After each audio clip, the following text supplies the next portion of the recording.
네, 부동산 공법 핵심 주제를 다루는 체계도 7번째 강의입니다. 자, 오늘은 용도 구역에 대해서 알아보도록 하겠습니다. 자, 용도 구역은 일단 종류가 5종류가 있고, 보통 용도 구역도 용도 지역 위에 이렇게 추가적으로 지정되는 제도라고 생각하시면 되는데, 자, 개발 제한 구역, 도시 자연공원 구역, 시가와 조정 구역, 수산자원 보호 구역은 용도 지역 위에 지정되어서 용도지역 규제를 강화하는 형태로 들어가는 거고, 입지규제 최소구역은 반대로 용도지역 위에 지정되어서 용도지역 규제를 풀어주고 완화해주는 성격으로 들어가는 명칭이다. 이렇게 기본적으로 접근하시면 되겠습니다.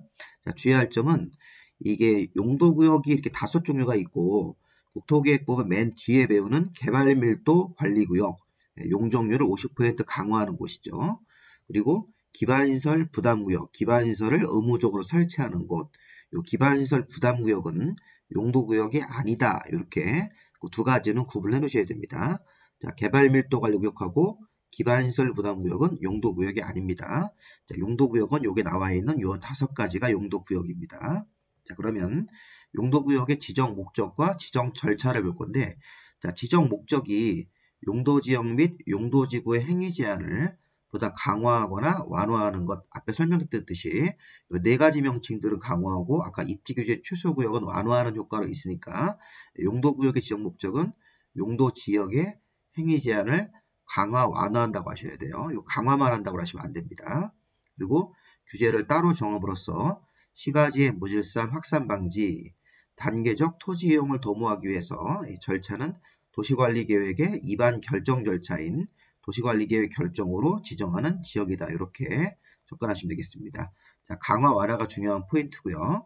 그리고 도시관리계획으로 결정을 해서 용도구역도 지정도 하고 변경도 해야 되는 것입니다. 자, 용도구역 종류 아까 우리 보셨으니까 다시 한번 확인하시면 되겠고요. 개발제한구역, 도시자연공원구역, 시가와 조정구역, 수산자원보호구역, 입지규제 최소구역이죠. 특히 여기 시가화하고 입지규제 최소구역이 중요합니다. 자, 그 다음에 세 번째로 공부할 주제가 용도구역의 지정권자를 비교해서 정의를 해 놓으셔야 돼요. 자, 용도구역 명칭들이 쭉 나와 있고 여기 자, 개발제한구역은 국토부 장관만이 도시관리계획 결정으로 지정하는 관청이 되는 것입니다. 자, 개발제한구역은 도시관리계획 결정으로 지정을 하는데 그 지정하는 도시관리계획 결정권자가 국토부 장관만 들어가는 거죠. 자, 반면에 도시자연공원구역은 개발제한보다는 규제가 좀 약하기 때문에 시도지사나 대도시가 도시관리계획 결정으로 지정을 합니다. 자, 수산자원보호구역을 먼저 보시면요. 해양수산부 장관이 도시관리계획 결정을 해서 지정을 하는 거죠. 수산자원보호구역은 보통 이제 해수면, 바닷가하고 내수면도 있습니다. 어쨌든 육지 쪽에 저수지 같은 내수면도 있는데 수산자원보호구역은 보통 바다에서 많이 하기 때문에 해양수산부 장관이 결정을 한다. 이렇게 접근하시면 되겠습니다. 자, 시가와 조정구역은 시도지사가 도시관리계획 결정으로 지정하는 게 원칙인데 국가계획하고 관련된 경우는 국토부 장관이 도시관리계획 결정으로 정하도록 돼 있죠. 자, 이때 대도시가 빠진다는 거 주의하셔야 됩니다. 시도지사 또는 국토부 장관 예외인데 대도시가 없습니다. 자, 그리고 반면에 입지규제 최소구역은 시도나 대도시의 시장이 도시관리계획 결정으로 정하는 게 원칙인데 여기도 국토부 장관이 예외적으로 들어가요. 자, 쭉 비교해 보시면 이렇게 색깔이 들어간 국토부 장관이 포함되어 있는 경우는 총 3개네요. 개발제한구역은 국토부 장관만이 결정하고 시가조정구역은 여기 예외적으로 국토부 장관이 들어가 있고 입지규제 최소구역도 예외적으로 국토부 장관이 포함되어 있으니까 국토부 장관이 포함되어 있는 거 3개 정리를 좀 해놓으시고요. 자, 그 다음에 지정 목적을 한번 비교해 보겠습니다. 자, 개발제한구역은 도시의 무질서한 확산 방지, 자연환경 보전 이런 게 목적입니다. 첫 번째 목적이 있는데 하나가 더 있습니다. 자, 국방부 장관이 요청을 하면 국가보안상 목적으로 개발제한구역을 정한다. 자, 여기 옛날에 기출문제 한번 나왔었죠. 국방부 장관 요청을 해서 국가보안상 목적으로 시가와 조정구역을 정한다고 하시면 안 되겠습니다. 자, 그게 이제 기출문제 형태였었습니다. 자, 개발제한구역의 지정 목적은 도시의 무질서한 확산 방지, 자연환경 보전 이렇게 생각하시면 되겠고 두 번째 목적이 하나 더 있죠. 국방부 장관이 요청했을 땐 국가보안상 목적으로 군부대 근처를 개발제한구역 이런 거 정할 수도 있으니까 두 가지 목적. 자, 그 다음에 도시자연공구역의 목적은 도시지역 안에 산지의 개발을 제한한다. 산의 개발을 제한하는데 도시지역 안에 있는 산의 산지 개발을 제한하는 거 도시자연공구역. 자, 그 다음에 시가와 조정구역은 도시적과 주변 지역의 무질서한 시가화 방지, 단계적 개발을 도모하기 위해서 시가화 유보 기간을 설정을 해가지고 정하는 그런 목적이 있죠. 자, 시가화 조정구역은 도시지역과 주변 지역의 무질서한 시가화 방지니까 개발 제한 구역하고 비교해 보십시오. 자, 개발 제한 구역은 도시의 무질서한 확산 방지. 여기는 도시지역과 주변 지역의 무질서한 시가화 방지, 여기는 확산 방지예요. 그리고 개발 제한 구역의 무질서한 확산 방지면 개발 행위를 원칙적으로 모두 제한한다 이런 뜻인데, 시가화 조정 구역은 민간인들의 어떤 신축 행위만 금지한다 이렇게 접근하시면 되겠습니다. 자, 개발 제한 구역의 도시의 무질서한 확산 방지는 개발 행위를 원칙적으로 모두 제한하기 때문에 건물에 대한 공사, 토지에 대한 공사 다 금지시키는 게 원칙입니다. 시가화 조정 구역은 또 무질서한 시가화 방지이기 때문에 민간인들의 신축 같은 것들을 금지한다 이렇게 접근하시면서 시가화가 아무래도 개발 제한 부담 중 규제가 약하게 들어가는 형태라고 보시면 되겠습니다. 또 특히 중요한 거는 시가조정구역은 여기 유보기간이라는 게 있기 때문에 시가조정구역을 도시관리계획 결정으로 정할 때 기간을 같이 설정한다 이런 느낌으로 시가조정구역은 유보기간이라는 게 있습니다. 자, 그리고 수산자원 보호구역은 수산자원의 보호 육성. 자, 입지규제 최소구역은 도시지역 안에서 대규모 큰 건물의 거점 육성이 되는 큰 건물을 세우거나 낡은 데를 정비를 촉진하기 위해서 8군데 장소에다가 입지규제 최소구역을 정할 수 있는 그런 도. 자, 시험 문제에서 입지규제 최소구역을 정할 수 있는 8개의 요 지역, 요것도 시험 문제에 나왔던 표현입니다. 자, 일단 추가적으로 보셔야 될 게 요 개발 제한하고 시가화하고 입지규제를 열심히 보시면 시가조정구역은 조금 더 볼 게 있습니다. 자, 시가조정구역은 유보기간이라는 게 있었죠. 자, 여기 좀 이렇게 색깔이 들어간 부분들을 좀 잘 보세요. 55년 이상 20년 이내에서 도시관리계획 결정으로 이 기간을 정하는 겁니다. 자, 시가조정구역의 위치나 면적을 정하면서 이 기간도 도시관리계획 결정으로 같이 정합니다. 자, 5년 이상 20년 이내이기 때문에 자, 20년 이내로만 정한다 이렇게 하면 안 돼요. 5년 이상 20년 이내에서 반드시 이렇게 하한과 상한을 같이 줘야 됩니다. 그리고 시가화는 유보기간이 있으므로 유보기간 만료일 다음날 되면 시가화를 지정을 한 도시관리계획 결정은 효력을 상실합니다. 그럼 이제 행정관청이 실효고시를 의무적으로 해야 되는 것이죠. 그러니까 유보기간 만료일이 아니라 만료일 다음날 되면 시가화를 지정을 한 도시관리계획 결정은 효력을 상실하고 실효고시를 의무적으로 해야 된다. 이 표현도 시험 문제 한번 나왔던 표현입니다. 그래서 유보기간이라는 게 있으니까 시가조정구역의 특징입니다. 자, 좀 전에 입지규제의 최소구역을 정할 수 있는 장소는 8군데가 있었죠.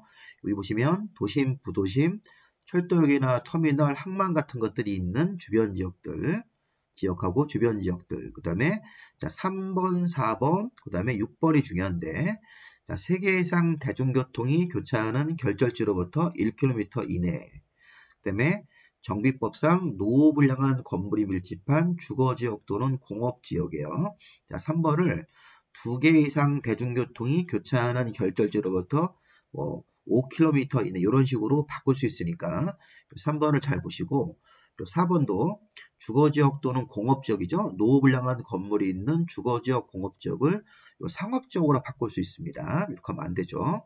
그리고 여기 도시 첨단산업단지. 자, 우리 공법에서 산업단지는 3가지가 있습니다. 국가산업단지, 일반산업단지, 도시 첨단산업단지가 있는데 요 IT 기업이 들어가는 도시 첨단산업단지는 여기 6번에 포함되어 있는데 국가산업단지나 일반산업단지는 포함되어 있지 않습니다. 교재에다 여러분들 그런 거 메모하셔가지고 국가산업단지하고 일반산업단지는 여기 들어가면 안 된다. 이렇게 확인하시면 되겠습니다. 자, 그리고 참고로 여기 5번에 보시면 활성화 계획, 그 다음에 8번에 활성화 계획이 2개가 있는데 이것도 다 입지규제 최소구역을 정할 수 있는 지역으로 포함이 됐습니다. 근린 재생형 활성화 계획, 그다음에 도시경제 기반형 활성화 계획을 수립하는 지역도 입지규제 최소구역을 정할 수 있는 지역으로 들어왔습니다. 그래서 보시면 도심, 부도심, 철도역이나 터미널, 항만 같은 것들이 있는 시설과 주변 지역들, 3개 이상 대중교통 노선이 교차하는 결절지로부터 1km 이내. 네 번째, 주거지역이나 공업지역, 노후불량한 건물이 있는 주거나 공업지역. 도시경제 기반형 활성화 계획을 수립하는 지역. 도시 첨단산업단지. 6번 조심하셔야 돼요. 국가산업단지나 일반산업단지는 안 됩니다. 자, 소규모 주택 정비사업 시행구역은 참고로 보시고, 근린재생형 활성화 계획을 수립하는 지역도 입지규제 최소구역을 정할 수 있는 지역입니다. 사실은 최근에 6, 7, 8번이 새로 개정돼가지고 들어간 거죠. 작년도에 들어간 거니까 8번까지가 입지규제 최소구역을 정할 수 있는 지역으로 보시면 되겠습니다. 자, 그 다음에 이제 다시 행위제한으로 들어오시면, 자, 우리 앞에서 5가지 종류를 쭉 이렇게 용도구역 나열한 다음에 지정권자, 지정 목적을 비교했고요. 자, 이번에 행위제한입니다. 자, 용도구역에서 행위제한을 처리할 때는 시험 공부를 하실 때 이렇게 접근하셔야 됩니다. 자, 행위제한의 내용을 다른 법률에서 정하는 거 3가지가 있고요. 이 법에서 직접 정하는 거 2가지가 있습니다. 이렇게 구별을 할 줄 아셔야 돼요. 자, 시가조정구역은 다른 법률에서 행위제를 정하는 것이 개발제한구역이고 도시자연공원구역이고 수산자원보호구역. 이 3가지는 행위제한을 국토계획법 내에서 처리하지 않고 다른 법률에서 정해서 처리하도록 되어 있습니다. 자, 그런데 시가조정구역하고 입지규제 최소구역은 국토계획법 내에서 행위제한을 처리하도록 되어 있죠. 뭐 건축제한이든 또 일부 건폐율 용적률을 국토계획법 내에서 처리한다. 그래서 중요한 거는 국토계획법 자체가 시험범위이기 때문에 시가화와 입지규제가 중요한 겁니다. 자, 여기 보시면 개발제한구역의 행위제한이라든가 지정이나 관리에 필요한 세부사항은 따로 법률로 정합니다. 이렇게 따로 법률로 정한다고 되어 있어요. 개발제한구역의 행위제한이라든가 개발제한구역 지정 관리에 필요한 세부사항은 따로 법률로 정한다. 자, 도시자연공원구역의 행위제한 같은 거 도시자연공원구역에서 지정에 관한 여러가지 세부사항들은 따로 법률로 정하고 수산자원보호구역도 이런 행위제한이 수산자원관리법이라는 별도의 다른 법률이 있습니다. 자, 여기는 따로 법률로 정한다 써있고 수산자원보호구역도 이렇게 국토계획법이 아닌 다른 법이 여기 열거되어 있기 때문에 이것도 따로 법률로 정한다고 해석하시면 돼요. 자, 그런데 시가와 조정구역하고 입지규제 최소구역은 국토계획법 내에서 행위제한을 처리하도록 되어 있습니다. 그래서 이 시가와 조정구역을 먼저 보시면 국토계획법에서 정한 다음 2가지 행위만 할 수 있다 이렇게 돼 있어요. 자, 이거 중요한 겁니다. 국토계획법에서 정한 2가지 행위가 뭐냐? 공익사업인 도시계획사업, 그 밖에 허가받고 할 수 있는 거 이렇게 2가지로 나눠서 접근하셔야 되고, 입지규제 최소구역은 국토계획법에서 입지규제 최소구역 계획이라는 걸 만들어서 이 계획으로 행위제한의 내용을 정하는 겁니다. 자, 스타일이 틀리네요. 국토계획법에서 정하는데 시가화에서는 요 1번 행위하고 2번 행위만 할 수 있다 이렇게 돼 있고, 입지규제 최소구역은 규제를 풀어주기 위해서 입지규제 최소구역 계획을 만들어서 요 계획으로 행위제한을 정하는 겁니다. 자, 요 2가지를 잘 보십시오. 나머지는 다 따로 법률로 정하는 거니까 별 의미가 없고요. 자, 시가와 조정구역에서는 국방상 공익사업 보세요. 시가와 조정구역에서 이런 도시계획사업, 자, 우리 여기 도시계획사업이 공익사업 3가지인 건 아시죠? 도시계획시설사업, 도시개발사업, 정비사업이에요.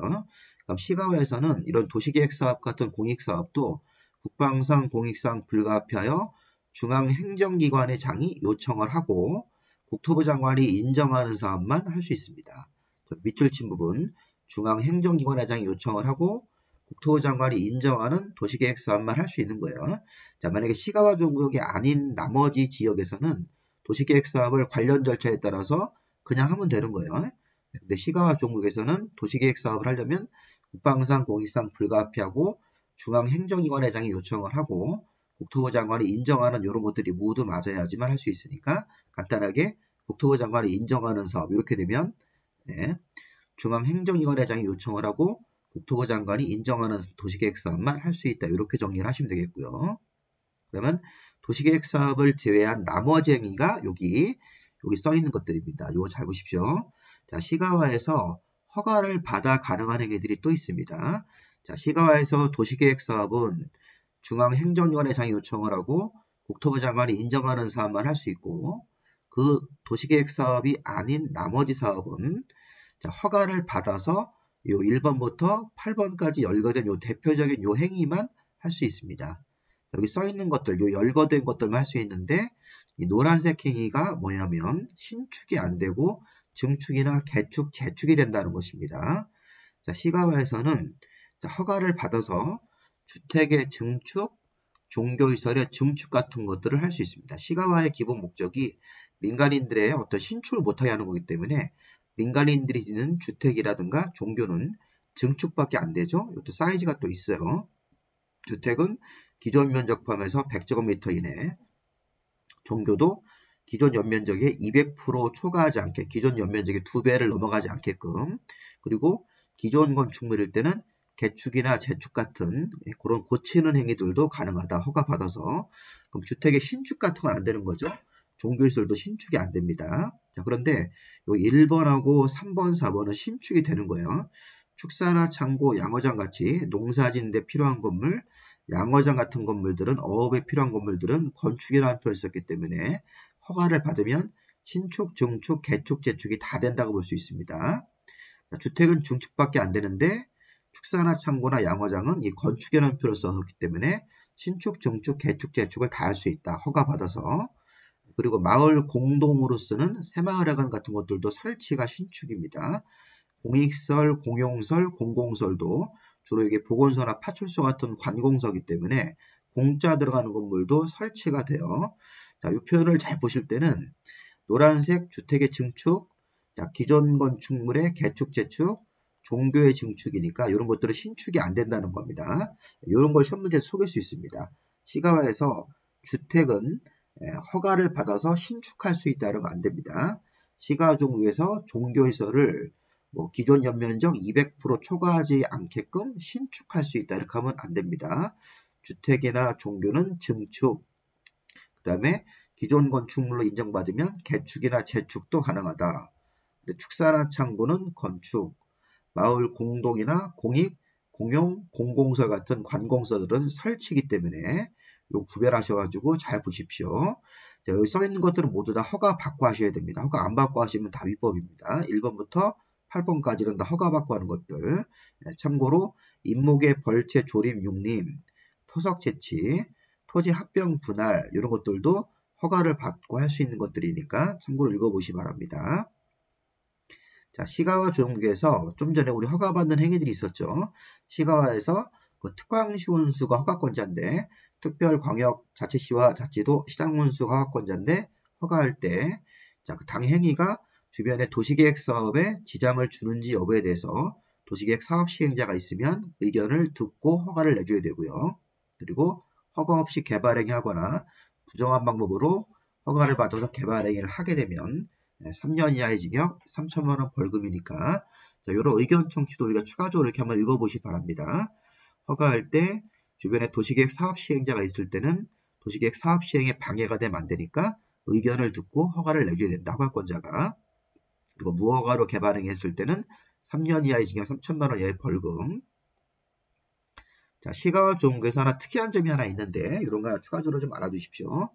자, 좀 전에 축사 같은 것들은 허가받으면 설치할 수 있죠. 근데 가구당 축사 면적이 300제곱미터 이하로 아주 규모가 작은 소규모일 때는 허가를 안 받고 하는 게 아니라 허가 신청이 들어왔을 때 특별한 사유가 없는 한 허가를 내줘야 된다. 이렇게 해석하셔야 돼요.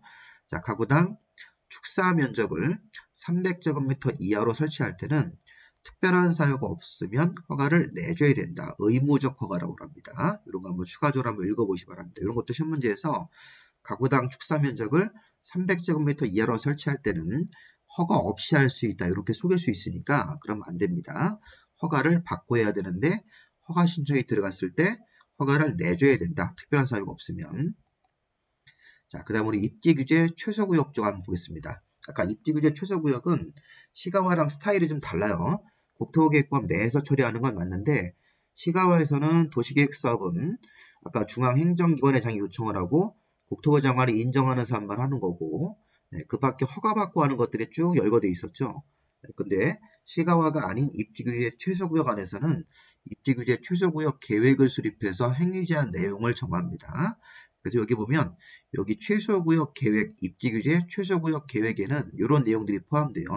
건축물의 용도, 종류, 그 다음에 건폐율, 용적률 높이, 뭐 주요 기반시설의 확보 이런 것들이 입지규제 최소구역 내용이고, 아까 입지규제 최소구역은 기본적으로 규제를 좀 풀어주는 그런 효과가 있죠. 완화. 그래서 건축물의 용도, 종류, 규모 같은 것들, 층 같은 거나 건물의 종류를 이 계획으로 규제를 풀어주고 완화해주고, 건폐율, 용적률, 높이 같은 것들도 다양한 종류로 이렇게 완화할 수 있다. 이렇게 해석하면 되겠습니다. 이런 것들이 입지규제 최소구역 계획에 들어갈 내용들이니까 한번 읽어보시기 바랍니다.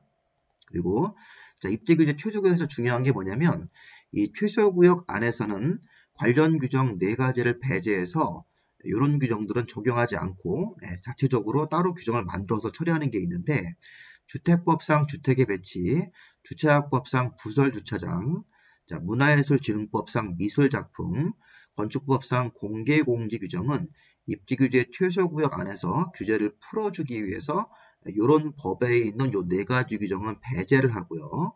반면에 여기 학교 환경 위생 정화구역 학생들 보호하는 규제하고 역사문화 환경 보존 지역이라는 문화재 보존하는 이런 규정들은 완화를 합니다. 자, 주의할 점. 요거는 배제하는 겁니다. 배제. 주택법상 주택의 배치, 부설주차장, 미술작품, 공개공지는 배제. 근데 학교 환경 위생 정화구역 역사문화 환경 보존 지역 외우는 게 아니라 요 학생들 보호하는 규제하고 문화재 보호하는 요 규제는 완화하도록 돼 있다. 그래서 배제하는 규정 4개, 완화하는 규정 2가지를 이렇게 눈에 익혀두시고요. 자, 그 다음에 입지규제 최소구역에서는 특약교육이 10일이라는 요 기간이 나와 있습니다. 자, 입지규제 최소구역을 지정하고 또 입지규제 최소구역 계획을 수립하는 그런 도시관리계획을 결정을 할 때, 결정권자가 결정할 때는 다른 행정기관들하고 업무 협의를 해야 돼요. 협의 요청을 받은 행정기관의 장들은 다른 도시관리계획 결정은 30일 안에 의견을 회신하는데, 입지규제는 빨리 처리하기 위해서 10일 정도 이내로 의견을 회신을 하고 되어 있습니다. 자, 다른 도시관리계획 결정은 30일인데 입지규제 최소구역을 지정하는 도시관리계획 결정은 10일로 되어 있으니까 금물 기준으로 10일이기 때문에 이런 것 좀 확인해 보시고, 제가 만든 거 책에도 여기 좀 오타가 나가지고 30일로 되어 있는데 이거 10일로 바꿔서 여러분들 처리하시면 되겠습니다. 자, 입지규제 최소구역을 정하는 도시관리계획 결정을 할 때는 결정권자가 다른 행정기관들하고 협의를 해야 돼요. 협의 요청받은 행정기관의 장들은 10일 안에 의견을 제시해야 되겠다. 10일. 자, 그리고 다른 법에서는 입지규제 최소구역을 정할 수가 없습니다. 자, 여기 보시면 다른 법률에서 도시관리계획 결정을 해서 결정을 하더라도 이 법에 따르지 않고는 입지규제 최소구역 지정 같은 것들을 결정할 수 없다. 그러니까 입지규제 최소구역하고 입지규제 최소구역 계획은 국토계획법 내에서만 처리해야 되는 거지, 다른 법에서 뭐 도시관리계획 결정 같은 걸 의지해가지고 정할 수는 없습니다. 이 법에 따르지 않고는 입지규제 최소구역 같은 걸 정하는 것을 결정할 수 없습니다. 그래서 이 법 내에서만 도시관리계획 결정을 정식으로 해서 입지규제 최소구역을 지정을 하고 다른 법에 의해서는 지정할 수 없다. 이런 규정도 한번 읽어보시고요. 자, 이렇게 마무리했으니까 그러니까 지정권자 비교하셨고 지정 목적, 그다음에 시가조정구역의 행위 제한하고 입지규제 최소구역의 행위 제한 이런 형태로 한번 순서를 잡아가지고 정리해보시고, 자, 우리 문제풀이 한번 해보겠습니다. 자, 국토법에서 지정권자로 규정, 자, 국토교통부 장관이 지정권자로 규정되어 있는 용도구역으로 묶인 것은, 자, 아까 좀 전에 제가 문제 설명할 때, 내용 설명할 때 봤듯이, 자, 개발제한구역은 국토교통부 장관만 정하는 거죠. 그 다음에 시가와 조정구역, 그 다음에 시가와 조정구역 같은 경우는 예외적으로 국가계획하고 연계된 경우에 국토부 장관이 지정권자로 들어가 있죠. 그 다음에 입지규제 최소구역도 시도나 대도시가 원칙이고 국토부 장관의 예의이기 때문에 이거 3번이 답이겠네요. 3번이 개발제한구역이 포함되어 있는 것을 모두 고른 것으로 옳은 겁니다. 자, 2번. 자, 용도구역 지정에 관한 설명이다. 틀린 것은, 이건 기출문제 19회 때 약간 수정한 문제인데, 자, 국토부 장관은 개발제한구역 지정을 도시관리계획으로 결정할 수 있다. 맞습니다. 두 번째.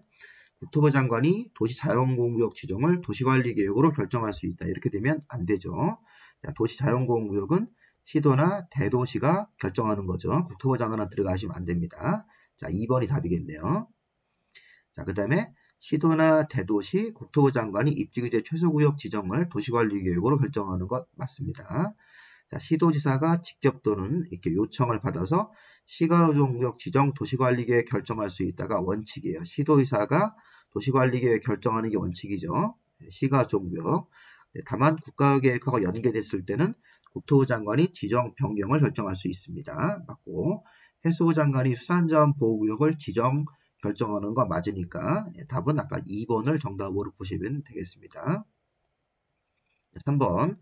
자, 시가와 조정구역은 시도나 국토부 장관이 도시관리계획 결정으로 지정한다. 아까 시가와 조정구역의 지정권자가 대도시는 들어가지 않고 이 두 개의 관청이 들어가는 거니까 맞는 거죠.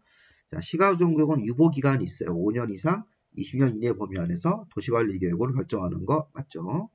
자, 유보기간 만료되는 날 다음 날부터 시가와 조정구역 지정에 관한 도시관리계획 결정은 효력을 상실하고 그 실효 사실을 외부로 고시해야 된다. 그렇죠. 유보기간 만료되는 날 다음 날부터 시가조정구역 지정에 관한 도시관리계획 결정 효력을 상실하고 그 사실을 고시해야 됩니다. 그리고 시가조정구역 안에서 4번 도시계획사업은 국방상 공익상 불가피한 것으로서 중앙행정기관의 장이 요청한 것에 의해서 국토부 장관이 인정하는 사업만 할 수 있다. 맞죠? 시가와의 도시계획사업은 국방상 공익상 불가피한 것으로서 중앙행정기관의 장이 요청을 하고 국토부 장관이 인정하는 도시계획사업만 할 수 있다. 그 다음에 시가와에서 5번 주택의 신축 같은 것들을 허가받으면 할 수 있다. 이렇게 되면 안 되죠. 그러니까 시가에서 주택이나 종교는 증축밖에 안 된다고 했으니까 이런 것들을 잘 보셔서 시가조정구역의 종합문제로서 한 문제를 낼 수 있습니다. 자, 4번 자, 시가와에서 특광시군수한테 허가를 받아서 할 수 있는 것들 아까 우리 8가지가 있었죠.